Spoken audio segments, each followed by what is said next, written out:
Hello students, good morning. I'm your educator Dolce, and today we are going to do our next topic, that is fertilization and implantation. So first of all, you must be familiar with what is fertilization and what is implantation. So the event of fusion of male and female gamete is said to be the fertilization. Usually in fertilization, the nuclei of both the gamete get fused with each other and result in formation of zygote. That is said to be the fertilization. And then implantation is the process in which the fertilized zygote, after undergoing some specific type of divisions or certain formation of certain kind of structures, it get implanted. Implant means get attached to the uterine wall of the mother at a specific loci. That is said to be the implantation. So fertilization is usually of two type. First is said to be external and second is said to be internal. If it occurs inside the body of the female, then it is said to be internal, or if it takes or occurs outside the body of the female in the water or in some other kind of media, that is said to be the external fertilization. So whenever during copulation the semen is released by the penis, that the male human penis, into the vagina of the female, at that process is said to be the insemination. Then what happens after insemination? The mobile sperms, the sperms with their tail, they push or swim rapidly in the basic acidic environment of the vaginal canal, that is said to be the cervix, and ultimately it enter the uterus. At the uterus, if from that, as you know, not all the sperms are capable of undergoing fertilization. Usually there is division of 60 and 40% based on their activity. So few of those are capable or they can survive in the acidic environment and can move up to the fallopian tube. So the sperms which move toward the fallopian tube and they reach at the isthmus junction, then they undergo fertilization. Means they get fused with the egg in the fallopian tube. That is ampullary. That is in the ampullary isthmus junction. So next, as you know, sperms cannot fertilize by their own. The necessary condition is that insemination must occur at the fertility period of the female, that starts from approximate about 12 days to 16-17 days of period related to the menstrual flow. Means 14th day is the day of ovulation. The day before those two, means 2 days before the ovulation and 2 days after the ovulation, are the the type of period which is said to be the fertility period. So if at that time the ova receive the sperm, then it definitely undergo fertilization, or the chances of fertilization are quite high. But keep this in mind, not all kind of any kind of egg is capable to fertilize with any kind of sperm. There is a high specificity is found beside the fertilization event, that is both the sperm and the ova, they carry certain kind of receptor or epitopes or antigens at their surface that are said to be the fertilizing anti-fertilization proteins. If the fertilization of one gamete it get fused with the anti-fertilization of the other, only then fertilization will take place. And fertilizing anti-fertilizing proteins are species specific. That's why whenever fertilization occurs between two species, it will not result in a fertile type of embryo. Okay, so now it is the event of the fertilization. At the process of evolution, the fusion of the sperm with the ovum occur, and during fertilization, as I have explained yesterday, that the sperms are motile and their nuclei is the only component that is transferred into the ovum.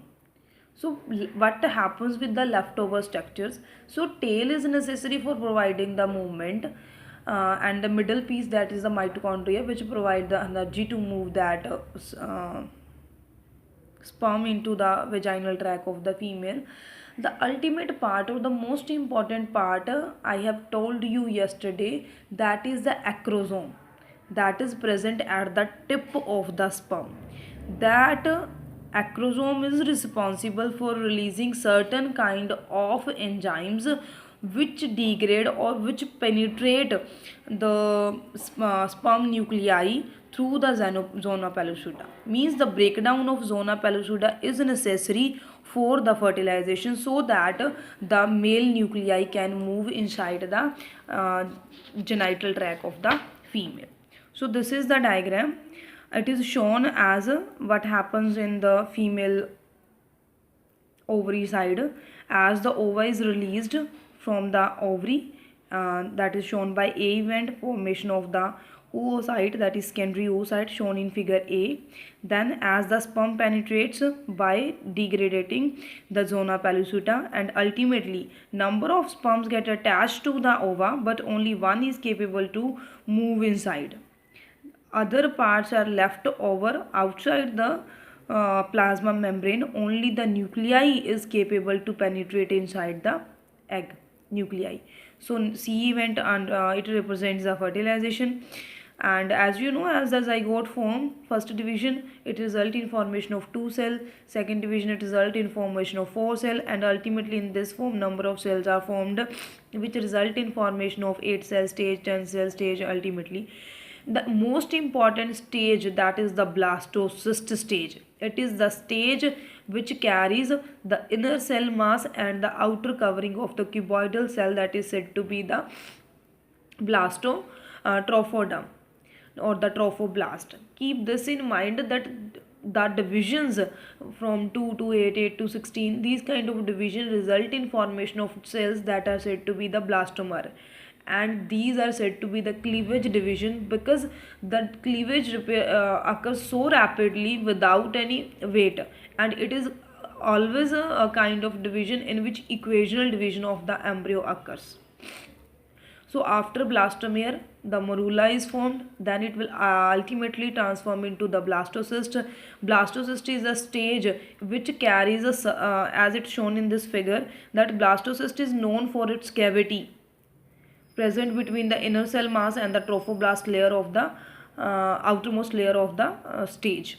And then with this, as is shown in this figure H, this stage, blastocyst stage, is necessary at the type of implantation. If blastocyst is not there, then there will be no implantation. And keep this in mind, not only blastocyst, the necessary point is sometimes the implantation occurs or the blastocyst forms certain time before than that the actual one. So the implantation occur in the fallopian tube, and that kind of embryo is get aborted for definite. This is said to be the ectopic type of pregnancy.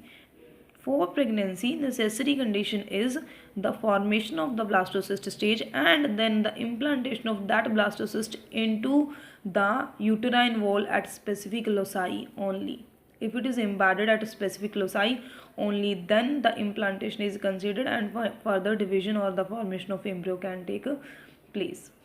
Next, at that time, as you know, all the process of fertilization in humans and other organisms, it depends upon the type of sperms which get mated with the egg. If the sperm is of X type, means it carry the X chromosome, then the offspring will be a female. Or if that sperm carries the Y chromosome, then the female will the offspring will definitely be a male. So it's a kind of sex determination, and as you must be familiar that a female can never decide the sex of its baby. The sex is determined only by the father of that baby. So today we have done the fertilization and implantation. Next we will start up with the pregnancy, embryonic development, placenta formation in human beings, and the parturition of the baby. Thank you.